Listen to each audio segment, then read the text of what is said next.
Hi friends, అందరు ఎలా ఉన్నారు? బాగున్నారు కదా? ఈరోజైతే మీ ముందుకి మంచి రెసిపీ తీసుకొచ్చాను. అదేంటంటే జున్ను తయారు చేయడం ఎలాగని. ఇప్పుడు మనం పక్కన పెట్టుకున్న ఆ పాలల్లో బెల్లం వేసుకుని పక్కన పెట్టుకున్నాం. అది బెల్లం కరిగేదాకా మామూలు పాలు అవి, జున్ను పాలు కాదు. పక్కన మనం ఏంటంటే యాలకులు మిరియాలు వేసుకుంటున్నాం. ఎందుకంటే యాలకులు మిరియాలు బాగా నూరుకుని పొడిమయ్యే వరకు నూరుకోవాలి శుభ్రంగా. ఎందుకంటే అది బాగా నలగాలి. నలిగితేనే దాని టేస్ట్ ఉంటుంది, దాని స్మెల్ కూడా బాగుంటుంది. మీరు ఖచ్చితంగా ట్రై చేయండి. ఈ వీడియోని తప్పకుండా ఫుల్ వరకు చూడండి, ఫుల్గా చూడండి, స్కిప్ చేయకండి ఎవరు. ఎందుకంటే లాస్ట్ వరకు చూస్తే ఇది ఎలా వండాలి ఏంటన్నది సింపుల్ రెసిపీ అండి. మనం చక్కగా వండేసుకోవచ్చు. బ్యాచిలర్స్ కూడా ఈజీగా వండుకునే పద్ధతి. చూడండి, ఇప్పుడైతే మనం పక్కన పెట్టుకున్న జున్ను పాలు తీసుకోబోతున్నాం. చూడండి, అదిగో ఆ జున్ను పాలు, లీటర్ పాలు ఇవి జున్ను పాలు. దాన్ని తీసుకుని ఇప్పుడు మనం అందులో వేయబోతున్నాం. ఎందుకంటే అది శుభ్రంగా బెల్లం కరిగే వరకు తిప్పాలి. మనం బెల్లం కరగాలి, లోపల ఉన్న బెల్లం శుభ్రంగా కరిగితేనే అది బాగుంటుంది. ఎందుకంటే కరగకపోతే ముక్కల కింద బెల్లమే మనకి బయటకు వస్తుంది. అది శుభ్రంగా నలుపుకోవాలి. దాంట్లో అవ్వకపోతే చేయి శుభ్రంగా కడుక్కుని చేయి పెట్టుకుని శుభ్రంగా బెల్లం కరిగే వరకు పాలల్లో మనం నలపాలి.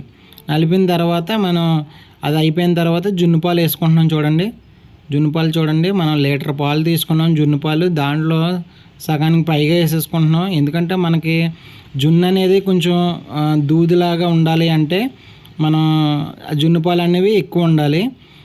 అలాగే ఇప్పుడు మనం పక్కన దంచుకున్న మిరియాల పొడి కూడా వేసుకోబోతున్నాం. చూడండి, యాలకులు మిరియాల పొడి, అదే దీనికి టేస్ట్. చూడండి, ఆ మిరియాల పొడి వేయగానే స్మెల్ మట్టుకు చాలా బాగుంది, అదిరిపోయింది. స్మెల్ అయితే చాలా మంచి స్మెల్ వస్తుంది. అది శుభ్రంగా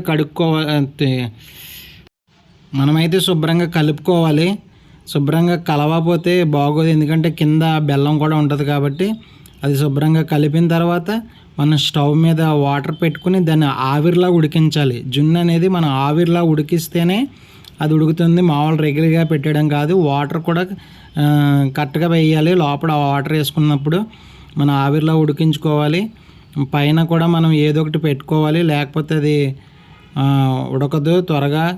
ఆవిరి ఎక్కువగా బయటకు వచ్చేస్తుంటుంది. అలా బరువు పెట్టుకోవాలి ఏదో ఒకటి. ఇప్పుడు మనం ఎలా ఉంది ఏంటి అనేది మనం చూద్దాం. ఇప్పుడు ఎంతవరకు వచ్చింది అనేది చూడండి. పొగలు అయితే వచ్చేస్తున్నాయి, వాటర్ అయితే మరిగిపోయింది. చూసాం, ఇంకా అవ్వలేదు, అది ఇంకా చాలా ఉంది. ఇప్పుడైతే మనం మరోసారి దాన్ని చూద్దాం. ఒక 5 నిమిషాలు పక్కన పెట్టుకున్న తర్వాత ఒకసారి ఓపెన్ చేసాం, దాన్ని బయటకు తీయబోతున్నాం. అది ఉడికిందా లేదనేది నాకు తెలిసి అది ఉడికిపోయి ఉంటుంది.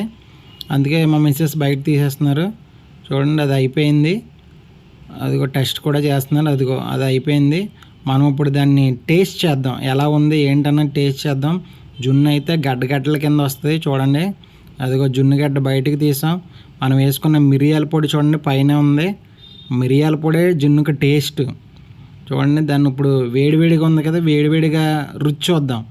టేస్ట్ వేడివేడిగా చూద్దాం.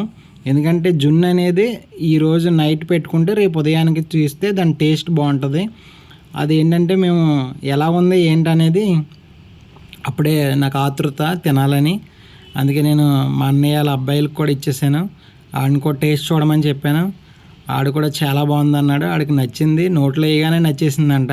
అలాగే మా అమ్మాయికి కూడా సర్లే తింటుంది కదా అని నోట్లో పెట్టాను. ఎలా ఉంది ఏంటమ్మా అని అడిగితే అది మొత్తం అంతా అయిపోయిన తర్వాత నోట్లోది అప్పుడు చెప్తుంది చాలా బాగుందంట. అందుకని నేను కూడా మొత్తం ఆ ప్లేట్లో వేసుకున్నది అంతా తినేసాను. హాయ్ ఫ్రెండ్స్, కంపల్సరీ ఈ వీడియోని లైక్ చేయండి, షేర్ చేయండి, సబ్స్క్రైబ్ చేయండి.